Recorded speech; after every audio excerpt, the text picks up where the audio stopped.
Hello बच्चों, आज का हमारा टॉपिक है हाइजेनबर्ग का अनिश्चितता का नियम, जो आपका आता है हाइजेनबर्ग्स अनसर्टेनिटी प्रिंसिपल, अर्थात हाइजेनबर्ग का अनिश्चितता का नियम भी यही होता है और सिद्धांत भी यही होता है।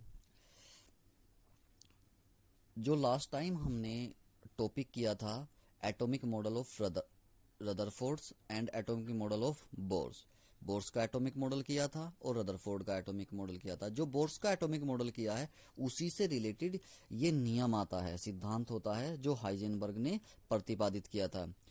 इस सिद्धांत का जो महत्वपूर्ण बिंदु है या स्टेटमेंट है, इसमें किसी कण की स्थिति व संवेग दोनों को एक साथ ज्ञात करना असंभव है। क्लियर?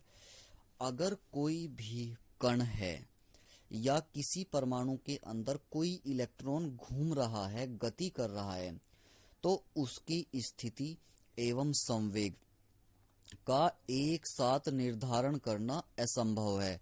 हम किसी भी कण की स्थिति व संवेग को एक साथ निर्धारित नहीं कर सकते, क्योंकि अगर कोई कण गति अवस्था में है अर्थात वह चल रहा है, तो हम उसकी स्थिति का पता नहीं लगा सकते। स्थिति का पता तभी लगा सकते हैं जब हमें पता चले कि वह कण किसी एक स्थान पर खड़ा है, अदरवाइज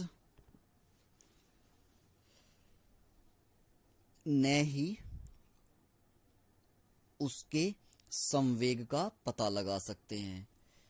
अगर कोई कण या कोई इलेक्ट्रॉन कहीं पर एक ही स्थान पर रुका हुआ है, तो उस समय उस कण की गति या संवेग ज्ञात नहीं कर सकते। जैसे किसी कण की स्थिति ज्ञात करते हैं तो उस कण के संवेग में अनिश्चितता उत्पन्न हो जाती है। अगर हम उस कण का संवेग ज्ञात करते हैं तो उसके स्थिति में अनिश्चितता उत्पन्न हो जाती है। क्लियर हो गया? तो हाइजेनबर्ग ने यही सिद्धांत प्रतिपादित किया था कि किसी भी गति करते हुए कण की स्थिति नहीं ज्ञात की जा सकती और किसी भी रुके हुए कण की संवेग या वेग नहीं ज्ञात किया जा सकता। क्लियर हो गया? उनके अनुसार यदि किसी कण की स्थिति में अनिश्चितता डेल्टा एक्स है, तो यह सिद्धांत delta x into delta P greater than and equal h upon 4 पाई। यहाँ पर जो डेल्टा पी है वो संवेग को रिप्रेजेंट करता है, अर्थात जो संवेग है m into delta u। m कण का द्रव्यमान है और डेल्टा u जो कण गति कर रहा है उसके वेग में अनिश्चितता को प्रदर्शित करता है। क्लियर हो गया? और जो h है वो आपको पहले भी बताया गया है, फ्लांक नियतांक अर्थात फ्लांक कांस्टेंट होता है। क्लियर हो गया?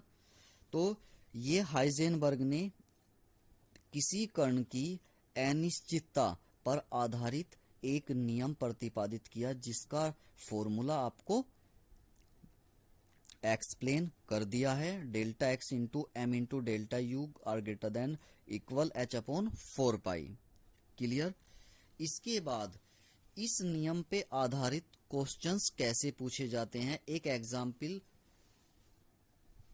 से समझिए अच्छे से।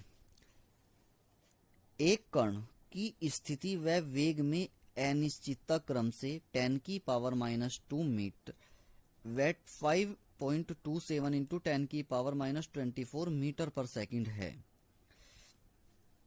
तो इसमें जो कण दिया गया है उसका द्रव्यमान ज्ञात करना है हमें।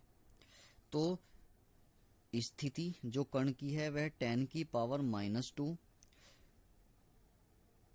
और कण के वेग में अनिश्चितता 5.27 इंटू 10⁻²4। जो आपका फ्लांक कांस्टेंट होता है h, उसकी वैल्यू होती है 6.6260 इंटू 10⁻34। ये वैल्यू कांस्टेंट रहती है जो हमारे फ्लांक नियतांक की होती है। क्लियर।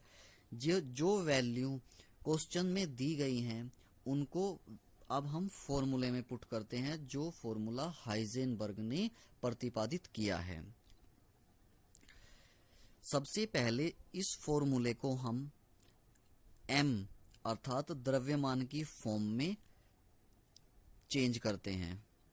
जैसे m is equal to h upon delta x into delta U into delta pi, जो आपको दिया गया है 4 पाई, सॉरी। तो इसमें हम h की वैल्यू पुट करते हैं, इसके बाद डेल्टा एक्स की वैल्यू पुट करते हैं 10⁻², फिर डेल्टा यू की वैल्यू पुट करते हैं जो वेग में अनिश्चितता दी गई है 4 इंटू पाई का मान 22/7। ये कैलकुलेशन करने के बाद जो फाइनली आपकी वैल्यू आएगी 1 इंटू 10⁻8 ग्राम, ये उस कण का द्रव्यमान होगा।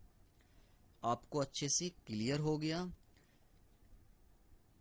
इस पे आधारित कुछ क्वेश्चंस आपकी एनसीईआरटी बुक में दिए गए हैं, उनकी प्रैक्टिस कीजिए जिससे आपको ये अच्छे से क्लियर हो जाए।